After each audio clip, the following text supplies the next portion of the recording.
तो चलिए अब देखते हैं खबरें फटाफट अंदाज में। वित्त मंत्री निर्मला सीतारमण आज वित्त वर्ष 2021-22 का आम बजट पेश करेंगी। बजट के इतिहास में पहली बार है जब ये पेपर पर नहीं छपेगा। सीतारमण ने कहा था कि भारत ने 100 साल में ऐसा बजट नहीं देखा होगा। ऐसे लोगों की बजट को लेकर उम्मीदें काफी बढ़ गई हैं। बजट सत्र से पहले देश का इकोनॉमिक सर्वे 2020-21 संसद में पेश किया गया था। सर्वे में वित्त वर्ष 2022 में भारत का रियल ग्रॉस डोमेस्टिक प्रोडक्ट यानी कि जीडीपी ग्रोथ 11% रहने का अनुमान लगाया गया है। कोरोना काल में पेश किए जा रहे इस बजट से राजस्थान को ढेर सारी उम्मीदें हैं। साथ ही प्रदेश के कई प्रोजेक्ट्स को इस आम बजट से आशा है। वित्त मंत्री के पिटारे से मरुद्रा को काफी उम्मीदें हैं। कोरोना काल में राजस्व की कमी झेल रहे राजस्थान को प्रदेश में चल रहे कई प्रोजेक्ट को मदद मिलने की उम्मीद है। मुख्यमंत्री निवास पर हुई कोरोना संक्रमण और वैक्सीनेशन की समीक्षा बैठक में बड़े फैसले लिए गए। कक्षा 6 से 8 तक के बच्चे 8 फरवरी से स्कूल जा सकेंगे। वहीं सिनेमा थिएटर और स्विमिंग पूल भी 8 फरवरी से खुलेंगे। सीमा अशोक गहलोत ने कॉलेजों को स्नातक प्रथम द्वितीय वर्ष और स्नातकोत्तर कक्षाओं के विद्यार्थियों के लिए भी हेल्थ प्रोटोकॉल की पूर्ण पालना की शर्तों के साथ खोलने का निर्णय किया है। समीक्षा बैठक में सामाजिक एवं अन्य आयोजनों में 200 लोगों तक उपस्थित की छूट देने का फैसला किया है। प्रदेश में 90 नगर निकायों में हुए चुनाव के करीब सभी नतीजे आ गए हैं। कांग्रेस ने सबसे ज्यादा 1197 वार्डों में जीत हासिल की है, जबकि बीजेपी ने 1140 वार्डों में जीत दर्ज की है। वहीं 634 सीटों पर निर्दलीयों ने जीत दर्ज की है। करौली में पुलिस ने अवैध शराब के खिलाफ बड़ी कार्रवाई करते हुए एक घर से अवैध शराब की बड़ी खेप बरामद की है। आरोपी ने शराब, टॉयलेट, गेहूं के भंडार, खेत सहित विभिन्न स्थानों पर छुपा रखा था। प्रदेश के भरतपुर और भीलवाड़ा जिलों में जहरीली हथकड़ शराब पीने से हुई दुखांतिकाओं के बाद टोंक जिले में भी छापा कार्रवाई जारी है। यहां पुलिस ने मौलीपुरा गांव में छापा मारा, जहां उसे चालू भट्टियां मिली।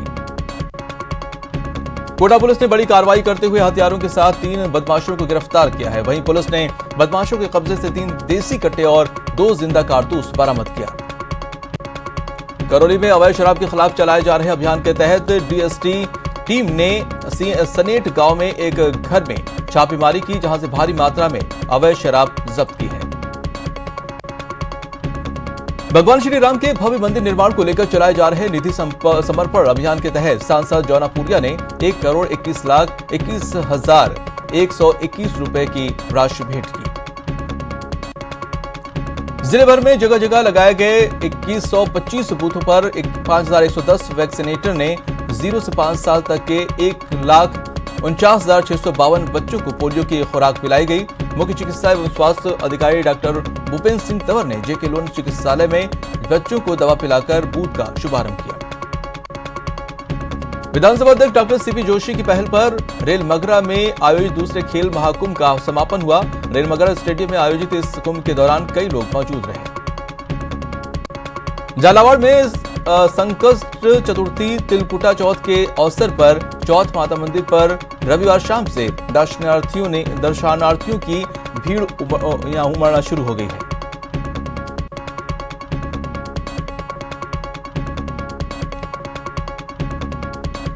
जम्मू कश्मीर में बड़ी आतंकी साजिश नाकाम हो गई। सुरक्षा बलों ने बड़गाम में लश्कर तैयबा के 3 आतंकियों को गिरफ्तार किया है। 23 तेजस एयरक्राफ्ट के बाद अब भारतीय वायुसेना 114 मल्टी रोल फाइटर जेट खरीदने की तैयारी में है। इस बार 1,30,000 करोड़ रुपए खर्च होंगे। कृषि कानूनों के खिलाफ गाजीपुर बॉर्डर पर किसानों का विरोध प्रदर्शन 67वें दिन भी जारी है। इसे देखते हुए बॉर्डर पर पुलिस बल तैनात किया गया है। कृषि कानूनों के खिलाफ 67 दिनों से आंदोलन कर रहे किसानों और सरकार के बीच बातचीत की नई तारीख तय हो गई है। कुल मिलाकर 12वें राउंड की ये बातचीत 2 फरवरी को होगी। इस बीच बातचीत को लेकर भारतीय किसान यूनियन के मुखिया राकेश टिकैत ने बयान दिया है। उन्होंने कहा कि सरकार गिरफ्तार किए गए हमारे लोगों को छोड़े और बातचीत के लिए मंच तैयार करे। राकेश टिकैत ने कहा कि हमारा इरादा कहीं से भी सरकार और संसद को नीचा दिखाने का नहीं है, लेकिन हम अपना सम्मान भी सुरक्षित करेंगे। पुलिस को आशंका है कि बजट सत्र के दौरान किसान एक बार फिर से दिल्ली की तरफ कूच कर सकते हैं। इसी वजह से बॉर्डर पर 12 लेयर की बैरिकेडिंग की गई है। जोधपुर के ओसिया से कांग्रेस विधायक दिव्या मदेरणा ने गाजीपुर बॉर्डर पहुंचकर किसान आंदोलन को समर्थन दिया है।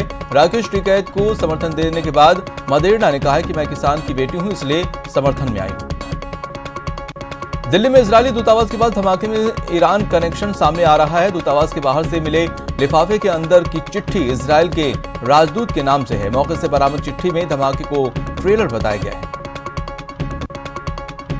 पश्चिम बंगाल के हावड़ा में बीजेपी ने बड़ी रैली की। इस रैली में केंद्रीय मंत्री केंद्रीय मंत्री स्मृति ईरानी ने मंच से भाषण दिया, तो बंगाल दौरा टाल चुके गृह मंत्री अमित शाह ने वर्चुअल स्पीच दी। केंद्रीय मंत्री स्मृति ईरानी ने मोदी के कार्यक्रम में जय श्री राम के नारे लगने से नाराज ममता पर राम नाम लेकर ही निशाना साधा। शाह ने कहा कि बंगाल में 10 साल पहले कम्युनिस्टों के बाद जो बदलाव होना था, वो बदलाव अब बीजेपी करेगी। केंद्रीय जल शक्ति मंत्री गजेंद्र सिंह शेखावत पश्चिम बंगाल में विधानसभा चुनाव के मद्देनजर पार्टी को मजबूत करने में जुटे हुए हैं। उन्होंने 12/7 लोकसभा की अशोकनगर विधानसभा में आम लोगों के साथ पीएम के मन की बात कार्यक्रम को सुना। कांग्रेस के पूर्व अध्यक्ष राहुल गांधी अपने तमिलनाडु दौरे के दौरान सियासी बिरयानी बनाते नजर आए। करीब 14 मिनट का ये वीडियो शुक्रवार को अपलोड किया गया है। आज से देश भर में सिनेमा हॉल 100% क्षमता के साथ संचालित होंगे। सूचना और प्रसारण मंत्री प्रकाश जावड़ेकर ने इसकी जानकारी दी। अलवर के भिवाड़ी के सैदपुर गांव में शहीद निखिल दाइमा का पूरे सम्मान के साथ अंतिम संस्कार कर दिया गया। शहीद के अंतिम दर्शन के लिए जनसैलाब उमड़ पड़ा। हरियाणा की 18 साल की सोनम मलिक ने 2016 ओलंपिक की ब्रॉन्ज मेडलिस्ट साक्षी मलिक को हराकर नेशनल रेसलिंग चैंपियनशिप जीत ली है। मरोदरा के दिव्यांश पवार ने 10 मीटर की स्पर्धा में शानदार शूटिंग का प्रदर्शन किया। दिव्यांशु ने 632.4 के स्कोर के साथ गोल्ड मेडल अपने नाम किया। बीकानेर में सर्वोदय बस्ती में मौजूद प्लास्टिक के गोदाम में अचानक आग लगी। आग लगने से पूरे इलाके में अफरा तफरी का माहौल हो गया। आग इतनी भयंकर थी कि गोदाम में आग की लपटें उठ ही रही थी, साथ ही आसमान भी धुएं के काले गुबार से ढक गया। गोदाम के पास एक मदरसा भी है, जिससे लोगों में हड़कंप मच गया। वहीं आग लगने के कारणों का खुलासा नहीं हो पाया है। राजसमंद में बिन मां की 7 साल की बच्ची से हैवानियत करने वाले उसके चचेरे भाई भाभी के खिलाफ एफआईआर नहीं करने और थाने से पीड़ित को भगाने के मामले का मानवाधिकार आयोग ने संज्ञान लिया है। राजस्थान राज्य मानवाधिकार आयोग के जस्टिस महेश चंद्र शर्मा ने डीजीपी, आईजी और एसपी को नोटिस जारी करके पूछा है कि 15 दिन में बताएं कि मामले की एफआईआर दर्ज करने में देरी क्यों की गई। भरतपुर के चिरावल गांव में एक विवाहिता ने आत्महत्या कर ली। पुलिस ने शव को अपने कब्जे में लेकर नगर सीएससी की मोर्चरी में रखवाया। अलवर के हसौरा थाना इलाके में कुछ लोगों ने एक शख्स की पीट कर हत्या कर दी। मृतक के बेटे ने हत्या का केस दर्ज कराया है। अलवर जिले के किशनगढ़ बास कस्बे में एक युवक की पीट कर हत्या कर दी गई। युवक किशनगढ़ बास का रहने वाला नत्थीलाल वाल्मीकि था, जो एक शराब ठेके पर सेल्समैन का काम करता था। भरतपुर के नदबई में पुलिस ने गौवंश से भरा ट्रक जब्त किया है। इस दौरान ट्रक में 2 दर्जन से अधिक गौवंश मिले हैं। वहीं गौतस्कर मौके से फरार होने में कामयाब रहे। भरतपुर में मशीन की एक दुकान से चोर ने 3,300 रुपए चोरी कर फरार हो गए। पुलिस ने मामला दर्ज कर जांच शुरू कर दी है। जोधपुर में एक कार ने शहर में 3 किलोमीटर तक पुलिस को परेड करा दी। जालोरी गेट से क्रॉसिंग तोड़ तेज रफ्तार से जा रही एक एसयूवी गाड़ी को पुलिस ने रोकने का इशारा किया, तो ड्राइवर ने तेज गति से गाड़ी को दौड़ा दिया। बाड़मेर में कोर्ट के आदेश के बाद 20 लाख की अवैध शराब को नष्ट कर दिया गया। करीब 1000 शराब के कार्टनों को भी नष्ट कर दिया गया। पाली गए सांसी में आबकारी विभाग ने हथकढ़ शराब बनाने की 2 भट्टियों को ध्वस्त किया और 400 लीटर वॉश नष्ट किया। कोटा में यूआईटी के अतिक्रमण निरोधक दस्ते ने मकान अधिग्रहण कर उन्हें ध्वस्त किया। अग्रसेन बाजार से रामपुरा बाजार में जाने वाले रास्ते को और चौड़ा करने के लिए यह कार्रवाई की गई। भरतपुर जिले में पुलिस ने कार्रवाई करते हुए 20 किलो गोमांस के साथ एक युवक को गिरफ्तार किया है। पुलिस ने आरोपी को गिरफ्तार कर लिया है। बाड़मेर में कोर्ट के आदेश के बाद 20 लाख की अवैध शराब को नष्ट कर दिया गया है। करीब 1000 शराब के कार्टनों को भी नष्ट किया गया है। भरतपुर में मशीन की एक दुकान से चोर 3,300 रुपए चुरा ले गए। भरतपुर के मुखर्जी नगर में दिन दहाड़े घर में घुसकर पड़ोसी युवक ने गोली मारकर हत्या कर दी। पुलिस ने मामला दर्ज कर तफ्तीश शुरू कर दी है। जैसलमेर की निजी कंपनी में काम को लेकर ठेकेदार और ग्रामीणों में विवाद हो गया। इस दौरान आपसी झगड़े में दोनों ओर से फायरिंग भी की गई। कोटा में पुलिस ने अवैध मादक पदार्थ के खिलाफ बड़ी कार्रवाई करते हुए एक आरोपी को गिरफ्तार किया है। पुलिस की टीम ने आरोपी के कब्जे से 11 किलो 700 ग्राम अवैध अफीम का डोडा चूरा बरामद किया है। चूरू में थोक विक्रेता की दुकान से 1,90,000 रुपए की चोरी का मामला सामने आया है। वहीं चोर की यह वारदात सीसीटीवी कैमरे में कैद हो गई है।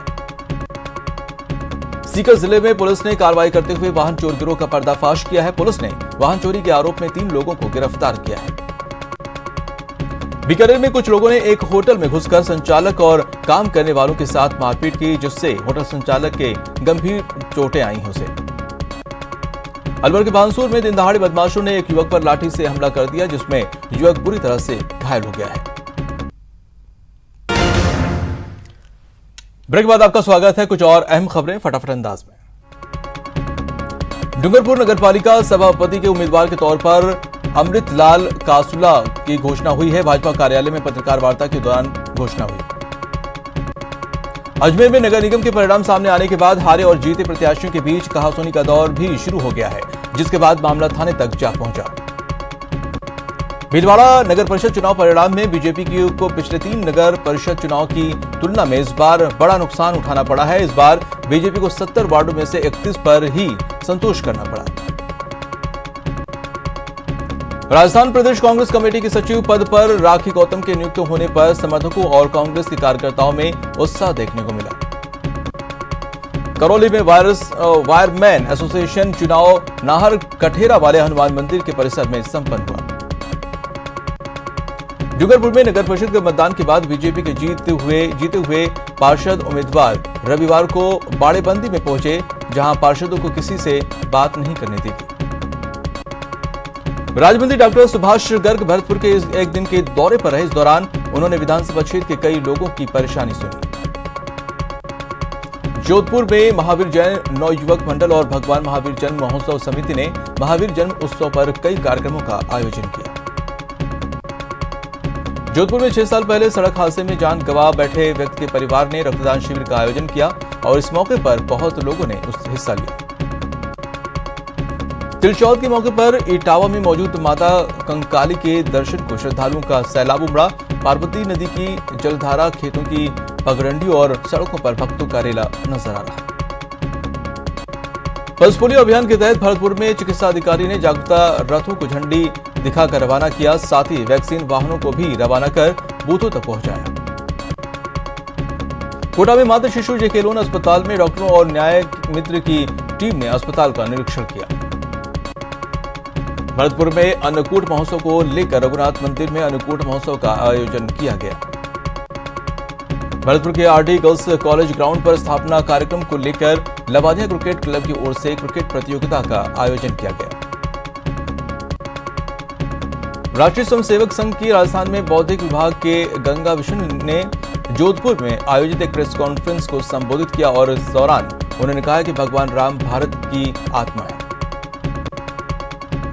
करौली जिला मुख्यालय स्थित माली समाज के महात्मा ज्योतिबा फुले विकास संस्थान परिसर में रविवार को नगर परिषद उप सभापति ने श्रमदान किया। सीकर में भगवान श्री राम के भव्य मंदिर के निर्माण के लिए निधि संग्रह अभियान के दूसरे चरण का शुभारंभ प्रसिद्ध गणेश मंदिर से हुआ। सीकर जिला मुख्यालय पर पुरानी पेंशन स्कीम लागू किए जाने की मांग को लेकर समायोजित शिक्षा कर्मी संघ का जिला कलेक्ट्रेट पर धरना दूसरे दिन भी जारी रहा। अलवर जिले में सैनी समाज एवं उत्थान समिति की ओर से रविवार को सैनी समाज सभा भवन में युवक युवतियों का विवाह पंजीकरण कार्यक्रम आयोजित किया गया। सीकर जिले में चिकित्सा एवं स्वास्थ्य विभाग ने सघन पल्स पोलियो टीकाकरण अभियान का शुभारंभ किया। भीलवाड़ा जिले के मांडलगढ़ पुलिस प्रशासन ने हथकड़ शराब पर कार्रवाई में सख्त रुख अपनाया है। मांडलगढ़ एसडीएम उत्साह चौधरी ने स्वयं मोर्चा संभालते हुए गांव में जाकर वॉश और भट्टियों को नष्ट किया। बाघों को लेकर एक बड़ी खुशखबरी धौलपुर जिले से सामने आ रही है। यहां पर सरमथुरा के इलाके में बाघिन T117 ने 2 शावकों को जन्म दिया है। अलवर भारतीय जनता युवा मोर्चा ने रविवार को नंगली सर्किल पर बेरोजगारी भत्ते और रोजगार को लेकर विरोध प्रदर्शन किया। इस दौरान काफी संख्या में भारतीय जनता युवा मोर्चा के कार्यकर्ता मौजूद रहे। जिले के नगरीय और ग्रामीण अंचलों में नौनिहालों को पोलियो की दवा पिलाने के प्रति अभिभावकों में जबरदस्त उत्साह देखा गया। अभिभावकों ने अपने लाडलों को पोलियो बूथ पर लाकर उन्हें पोलियो की दवा पिलवाई। करौली में भारत विकास परिषद शाखा विवेकानंद ने हिंडौल के सिरौट कस्बे में निःशुल्क स्वास्थ्य चिकित्सीय सेवा शिविर का आयोजन किया। शिविर का शुभारंभ तहसीलदार मनीराम खींचड़ और कस्बे के प्रबुद्ध लोगों ने किया। झुंझुनू में 8 नगर निकायों में से नवलगढ़ और मंडावा में कांग्रेस को स्पष्ट बहुमत मिला है, जबकि बीजेपी किसी भी नगर पालिका में अपना स्पष्ट बहुमत नहीं प्राप्त कर पाई है। अलवर जिले के बहरोड कस्बे में तिरंगा रैली निकाली गई और गणतंत्र दिवस पर लाल किला पर तिरंगा के अपमान करने वालों पर कार्रवाई की मांग की गई। श्रीगंगानगर में कृषि कानूनों के विरोध में संयुक्त किसान मोर्चा ने उपखंड कार्यालय के आगे आंदोलन की आगामी रूपरेखा तय करने के लिए एक बैठक का आयोजन किया। टोंक जिले में 5 नगर पालिकाओं के लिए हुए चुनाव की मतगणना का कार्य पूर्ण हो गया है। यहां 5 निकायों में से उनियारा और टोडा राय सिंह में भाजपा का बोर्ड बनना तय माना जा रहा है। कोटा में मानव कल्याण समिति, रामपुरा व्यापार संघ और ब्राह्मण कल्याण परिषद के संयुक्त तत्वाधान में गिलोय काढ़ा शिविर का आयोजन किया गया। शिविर में कांग्रेस के नेता अमित धारीवाल भी शामिल हुए। श्रीगंगानगर में रामगढ़िया वेलफेयर सोसाइटी की कार्यकारिणी घोषित की गई, जिसमें एडवोकेट जसवीर सिंह मिशन को सर्वसम्मति से 2 साल के लिए जिला अध्यक्ष चुना गया। अलवर में बीजेपी प्रदेश नेतृत्व की ओर से बनवारी लाल सिंघल को कार्यसमिति बनाए जाने के बाद पार्टी कार्यकर्ताओं ने उनका जोरदार स्वागत किया। कार्यकर्ताओं ने पूर्व विधायक का फूल मालाओं से स्वागत किया। श्रीगंगानगर में पेट्रोल डीजल के दामों में मामूली गिरावट दर्ज की गई है। राज्य सरकार के वैट घटाने के बाद तेल के दामों में मामूली गिरावट आई है। कोटा में 19 परीक्षा केंद्रों पर सीटेट की परीक्षा आयोजित हुई। पहली पारी की परीक्षा सुबह 9:30 से शुरू होकर 12 बजे तक चली। विधानसभा अध्यक्ष डॉक्टर सीपी जोशी ने राजसमंद में राजकीय आयुर्वेदिक अस्पताल का लोकार्पण किया। वहीं विभाग की ओर से डॉक्टर जोशी का सम्मान किया गया। इस मौके पर उन्होंने कहा कि आयुर्वेद हमारे देश की सबसे पुरानी चिकित्सा पद्धति है। दौसा के मीन भगवान मंदिर परिसर में पूर्वी राजस्थान के किसानों की महापंचायत होगी। महापंचायत की तैयारियों को लेकर युवा किसानों ने मंदिर परिसर की साफ सफाई कराई। महापंचायत में 20 जिलों के किसानों को बुलाया जा रहा है। कोटा में एक मां ने हौसला रखते हुए नेत्रदान करवाकर मानवता की मिसाल कायम की है। शाइन इंडिया फाउंडेशन के सहयोग से नेत्रदान संपन्न करवाया गया। देश में एक्टिव केस की संख्या घटकर 1,68,000 हो गई है। पिछले 24 घंटों में भारत में 13,052 नए कोरोना के केस दर्ज किए गए हैं और 127 लोगों की जान चली गई है। बीते दिन 13,965 लोग कोरोना से ठीक भी हुए हैं। एक्टिव केस मामले में दुनिया में भारत का 16वां स्थान है। कोरोना संक्रमितों की संख्या के हिसाब से भारत दुनिया का दूसरा सबसे प्रभावित देश है। रिकवरी दुनिया में अमेरिका के बाद सबसे ज्यादा भारत में हुई है। वहीं नए आंकड़ों में देश में कोरोना के कुल मामले बढ़कर 1,07,40,000 हो गए हैं, जबकि 1,68,784 लोगों की जान जा चुकी है। 1,04,23,000 लोग कोरोना को मात देकर ठीक भी हो चुके हैं। बीसीसीआई क्रिकेटर्स को कोरोना वैक्सीन लगवाने की तैयारी कर रहा है। बायो बबल माहौल में क्रिकेट की चुनौतियों को देखते हुए बोर्ड इस मामले में सरकार के संपर्क में है। वहीं बोर्ड इंडियन प्रीमियर लीग के 14वें संस्करण को भारत में ही कराना चाहता है।